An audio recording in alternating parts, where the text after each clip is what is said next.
All right, so welcome everyone. Hopefully you can hear me okay. We're here to do a yin session, and I'm trying the new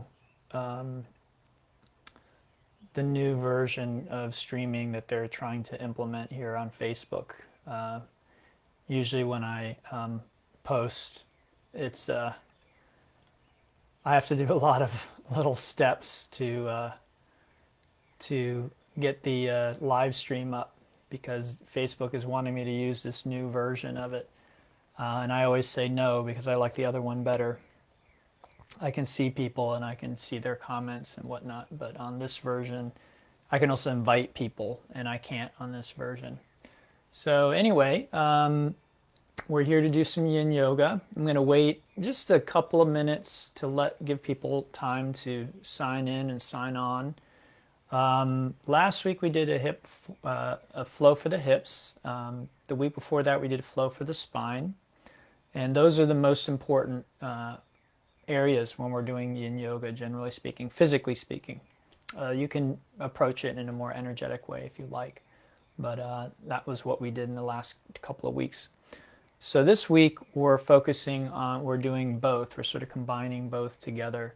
And again, the idea behind these, I'm calling them kind of mini Yin Yoga classes or mini sessions, is that we do Yin Yoga and we do it within a very condensed amount of time. I'll be right back, just 1 second.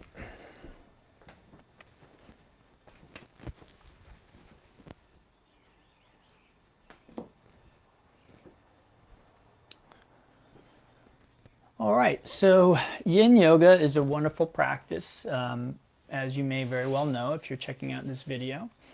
And again, one of the elements of it is holding the postures, so it can take a long time. So my idea with these sequences was to try and pack in long holds and as much goodness as we can within a relatively short amount of time. All right. So let me grab my props. We've got a few people on board and we'll go ahead and get started.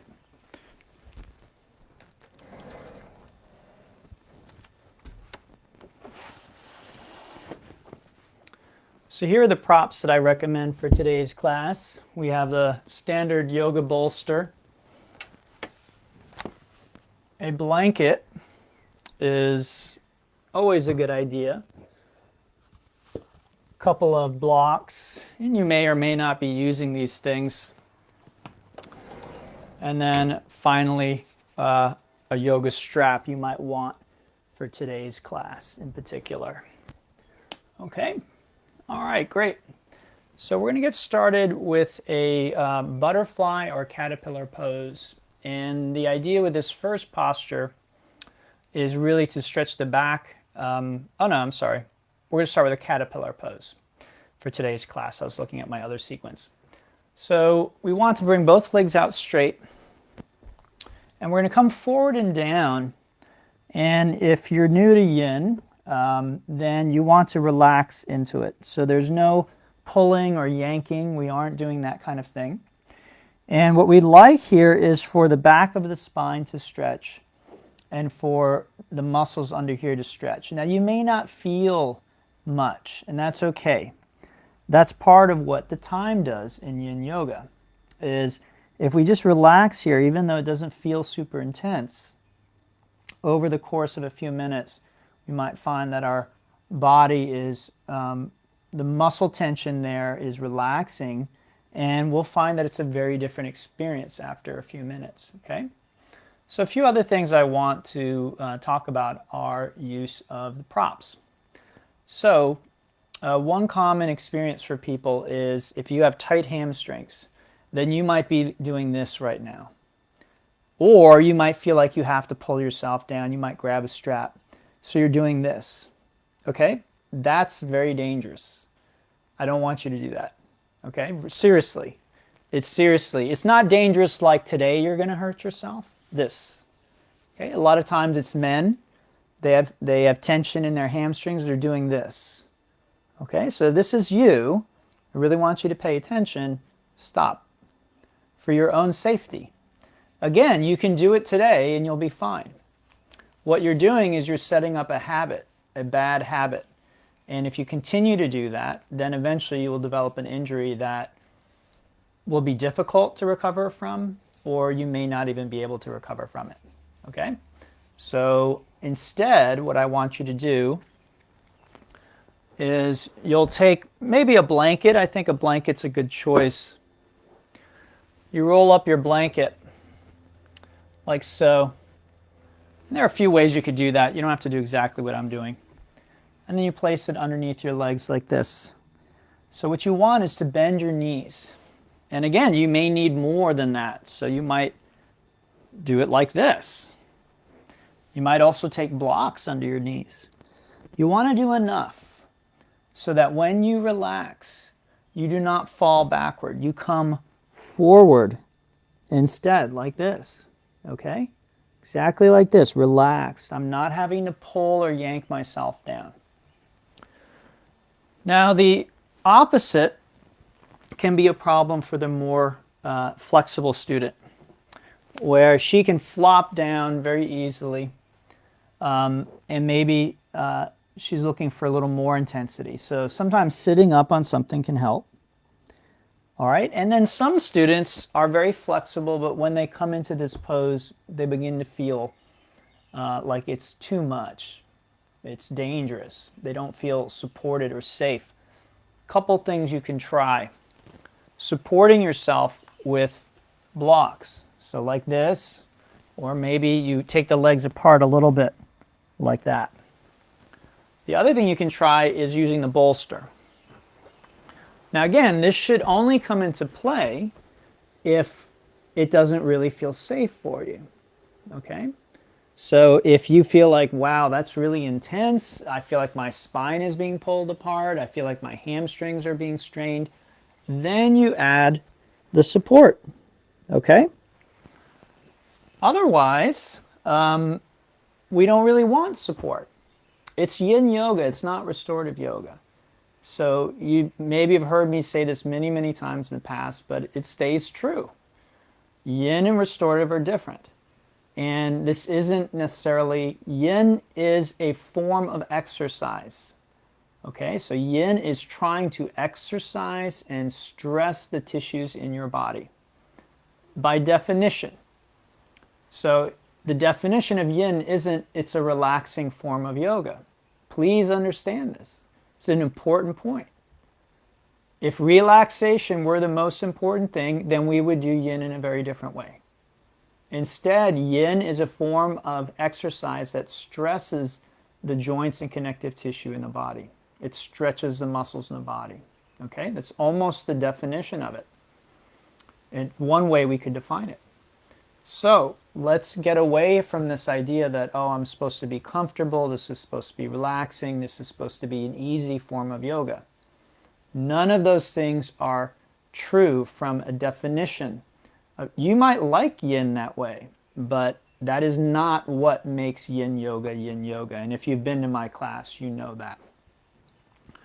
All right, let's go ahead and unwind from that first posture. We're going to come into what we call a rebound on our back. Now, because we are on a time limit, and because we aren't doing as many postures, then we don't necessarily have to rebound for quite as long. So 30 seconds should be plenty. So we just unwind onto our back, relax for a few moments. Okay? Then let's go ahead and bring our legs in. We'll give them a little squeeze, shake it off, a little back and forth movement, side to side. And then we'll hinge up. So if you've not done the hinge before, it looks like this. I slide my hands under the hips, palms down. Okay, my legs go up straight unless there's pain in my back, and then I'm going to bend my knees. I lift the head and neck as I take a deep breath, and as I exhale, I'll lower the legs toward the ground. Just before they touch, pause, inhale, legs up, and exhale, let the weight of the legs pull me up to seated. Okay? Next posture is going to be a lateral dragonfly. This is a tough one for many people, myself included. Okay, so again, tough, challenging. Does not mean bad or unsafe. So I take my legs pretty much as wide as they'll go. I turn toward the left leg and fold over it. Now what I'm looking for, two things. A stretch in the inside of my thigh and a stretch here in the outside of my waist.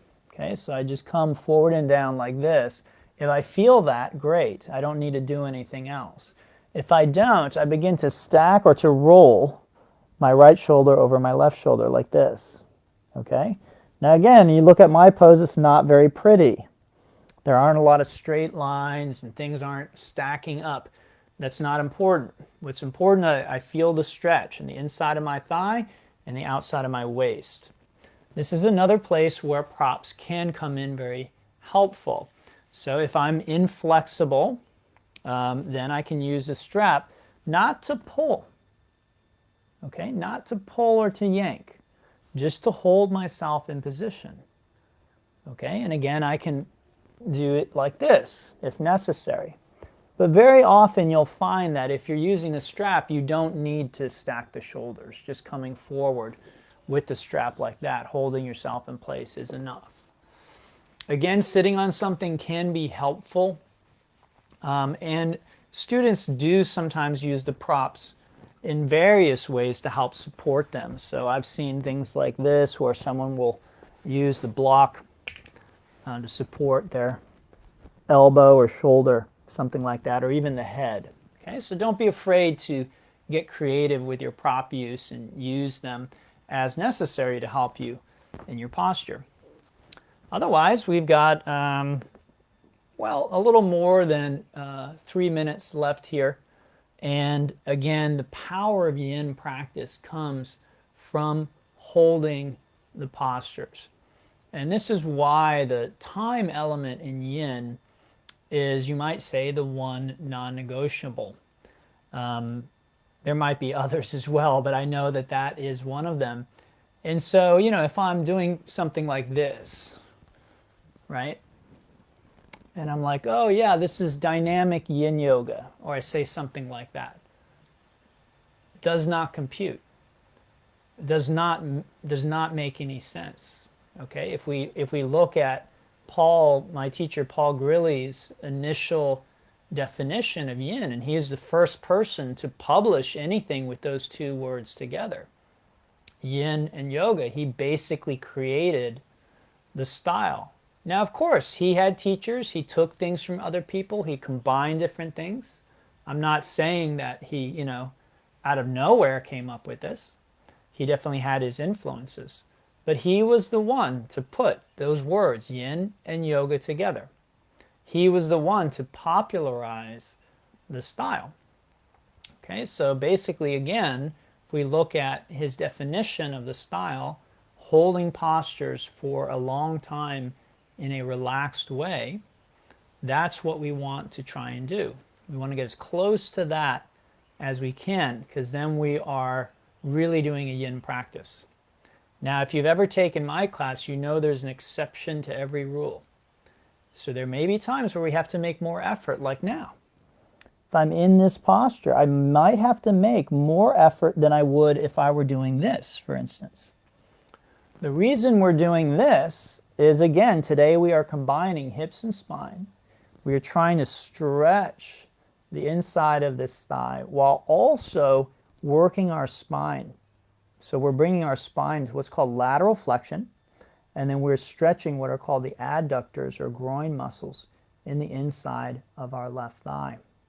Okay? So we got just 1 more minute left here.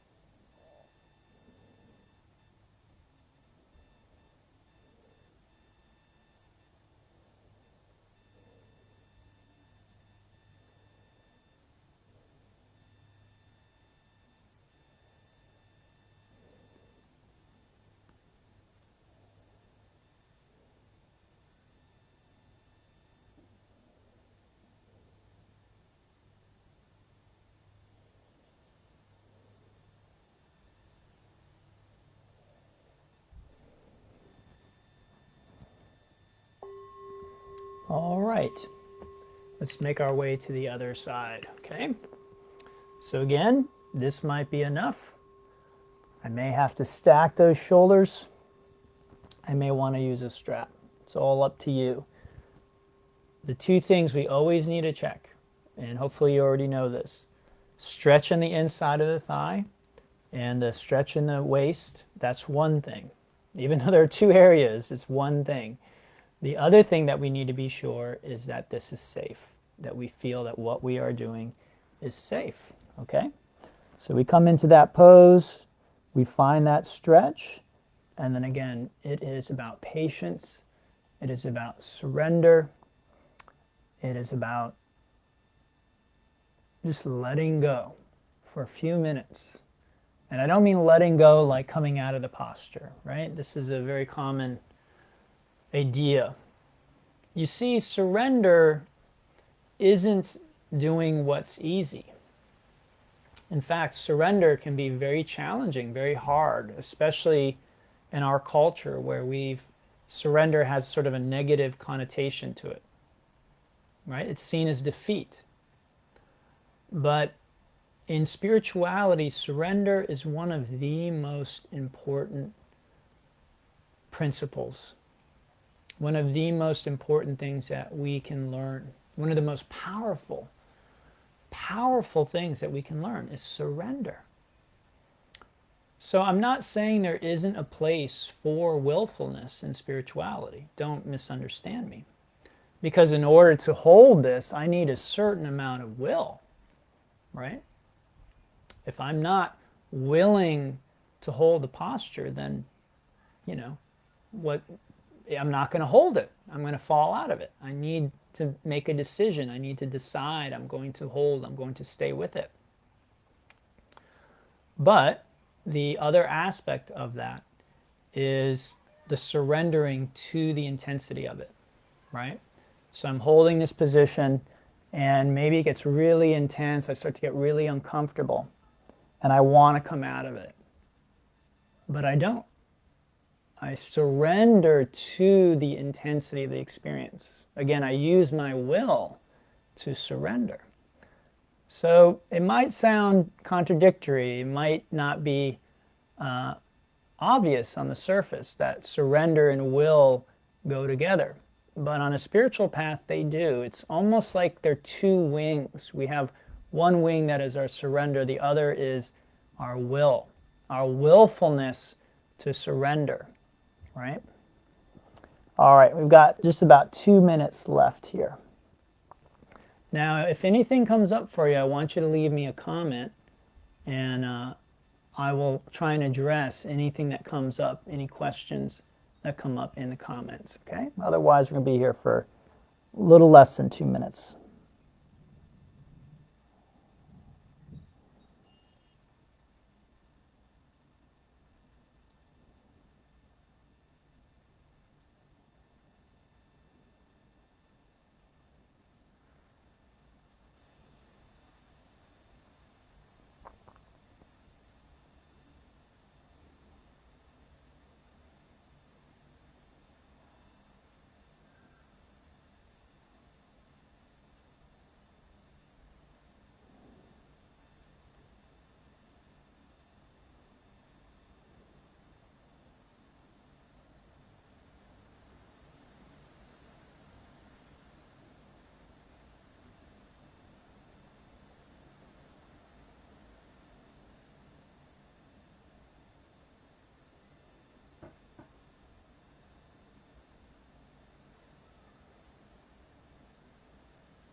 Okay, so let's unwind from that, and we'll come back and relax on our back for a moment in, again, what we call a rebound. Now, I'm not going to do that. I'm teaching, so I'm going to set up for the next posture, but I want you to just relax in stillness for a moment. Our next posture is a challenging posture, and so some people may need their props in order to do this. Now, I recognize that you may not have props at home, so a towel could stand in for this blanket. A sofa pillow could stand in for the bolster. You could use a belt instead of the strap. The hard thing to replicate are the blocks, but maybe a book, a big book could work in some instances where you would use a block. Okay, go ahead and bring your legs in, give them a little squeeze, shake it out with a little bit of movement. And then when you're ready, go ahead and hinge up. Again, I already taught you how to do that, so just come on up. All right, so this posture is called a saddle pose, and we're using it to do two things today: to stretch the front of the thigh and to bring us into a back bend. Okay, so there are two areas that tend to create problems for students: the ankles and the knees. So let's look at the ankles first. You could sit on your heels, you could sit between your heels, or you could sit on, say, a block that is between the heels. All right. You'll notice I've rolled up a blanket and put it underneath my ankles. That is if I have inflexibility in the ankles. If my feet simply hurt when doing this, I could just put the blanket like this instead. Okay? Now, again, I have two positions for my feet: toes pointing back and toes pointing out to the sides. Not everyone can do both of those, so you need to be very mindful of your body's abilities, but choose the one that feels less strainful on your knees and your ankles, and the one that gives you the best stretch in the front of the thighs and gentle compression in your low back. If your knees hurt, you can try taking knees wider. That often helps, and you can also try sitting on something. That is also very often helpful to alleviate problems with the knees.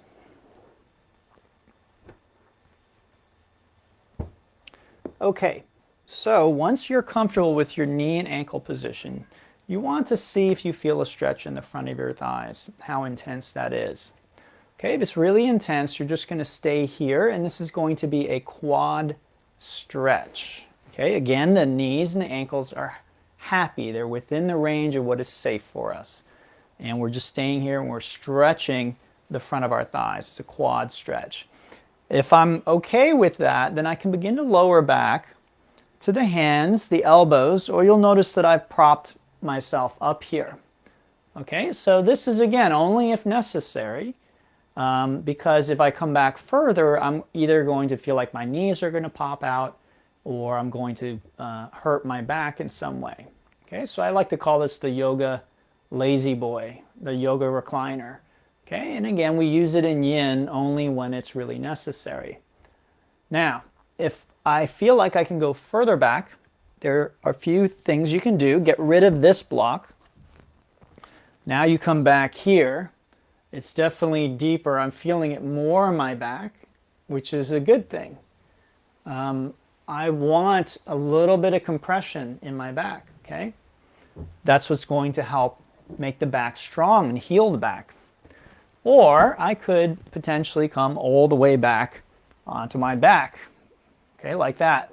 Very common question for me is it okay if my knees pop up? Sure, it's fine as long as that is within the range of what you feel is safe for your body. Where do we want to feel this? Again, the front of the thighs are stretching and the low back is getting compressed.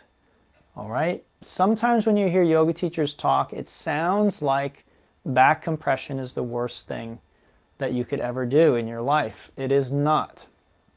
You absolutely must compress and stretch and move your spine in order for it to stay healthy. Full stop. If a yoga teacher doesn't understand this, then he or she is just confused about what actually makes someone healthy. This isn't to say that if someone has a back injury, they may need to be careful, or they may need to temporarily refrain from compressing their back. All right, but we cannot keep a healthy and strong back if we aren't willing to compress it, if we aren't willing to work it. All right, so again, it's about degrees. How much compression? How often? For how long? This might be too much for you today. It might be too long for you today. That's completely understandable. And so you may need to come out of this posture partway through. You may need to use the props as I demonstrated at the beginning of the pose. All right? So again, I'm not there with you. I can't see what's going on. You may need to make a decision. Okay, I can't do that today, or I can only do it for a little while. But over time, we'd like to get to the point where we can safely and sanely, patiently, and carefully compress our back so that our back can help stay healthy and strong for the rest of our lives. Because if we don't, think of an elderly person, the typical idea of an elderly person. They're hunched over, they shuffle when they walk, they have a cane or a walker. If this is what we want, then by all means, don't compress your back. Don't exercise. But if we want to avoid that situation, then we really need to be willing to work the tissues of our body, all the tissues of our body, to exercise them, to stress them. It's really the right word. Not in a bad way. Stress isn't good or bad. Stress is like fire. Okay, stress isn't good or bad. When we use stress in the right way, it produces health, it produces growth, it produces resiliency. When we use stress in the wrong way, when there's too much stress, when it's excess stress, we end up with damage, we end up with fatigue, we end up with burnout. Okay? So like everything in life, it's not about good or bad or evil or wrong. It's about the right use. Skillful means skillfully using the tools that we have at our disposal. And that's all that Yin Yoga is. Yin Yoga is a tool that we have at our disposal to help us live happier and healthier lives. Isn't that our goal? It doesn't matter if we want to be a billionaire, a rock star, a spiritual leader. Isn't it our goal to feel a sense of fulfillment and joy and peace in our lives? We all have different ideas of how to get there, but this is ultimately what we all seek, isn't it?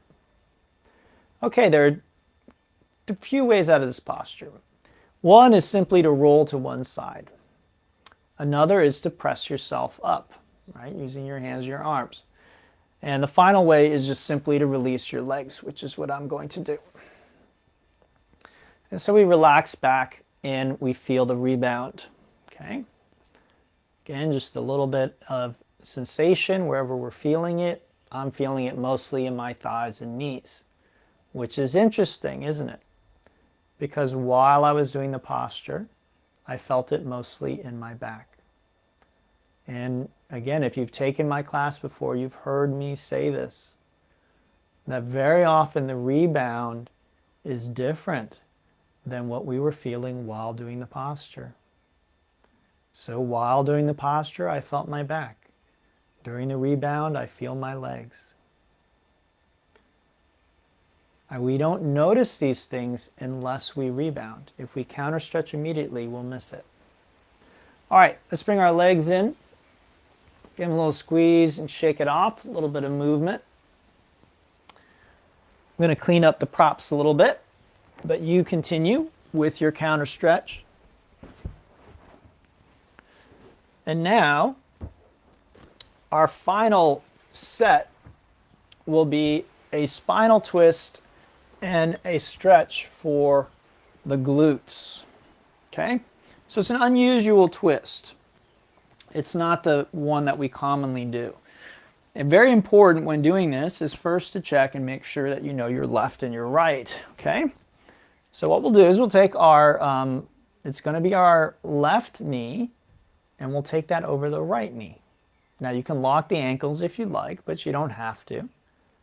And then we're just going to drop our knees down to the left and come into the spinal twist. Now, one thing I see in classes sometimes, it looks like this. Okay, what's wrong with this? Well, it's not a spinal twist. In order for it to be a spinal twist, my shoulder needs to stay near the ground. Does it need to touch the ground? No. It's okay if it comes up off the ground. Does it need to be near the ground? Yes. Okay, it needs to be near the ground. Do my knees need to touch the ground? No.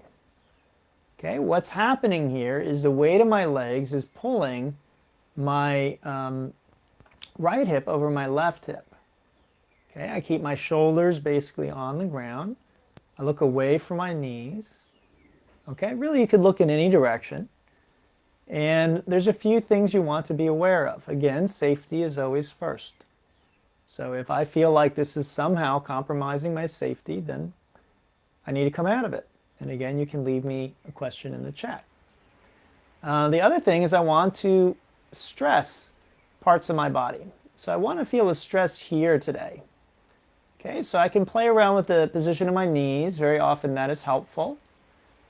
Generally speaking, for me, with my knees higher up, meaning closer to my chest, I get a deeper twist, all right?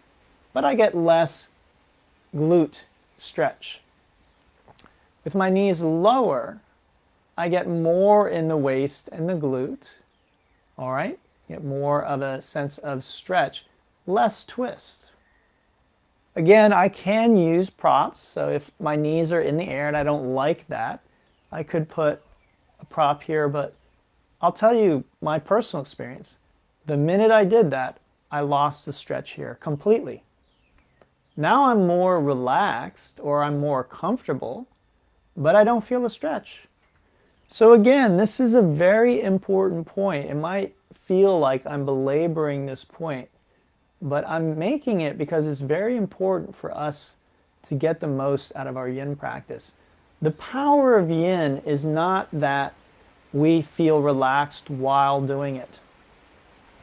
The power of yin comes from the way that it releases the tensions in the soft tissue of our body. So when we are done doing it, we feel much more relaxed. We feel much better. We feel much more like ourselves. Okay? Very, very important. All right, we're a little over halfway here. Again, leave me a comment if you have a question. Otherwise, we'll just relax here for the next couple of minutes.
All right, so let's unwind.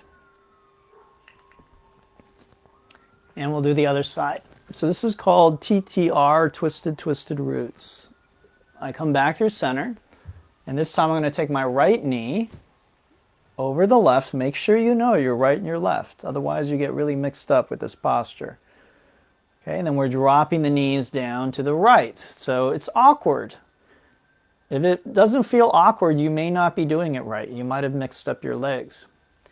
And again, what this particular twist does for us is it creates a release here in our side. It creates a stress, right? You're going to feel it. When we're stressing a part of our body, generally we feel it. For the most part. There are exceptions to that rule, and there's an exception to every rule. But generally speaking, in this posture, I should feel that stretch. So again, play around with the knees. You can play around with the arm and head position, right? Find the best release for the upper body. So twists like this are great for the muscles in your torso and the muscles that attach to your torso.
Okay, let's unwind. We'll come back to neutral and just relax as we feel that rebound for a few moments. Again, the more stillness, the more introspection, the better with a rebound.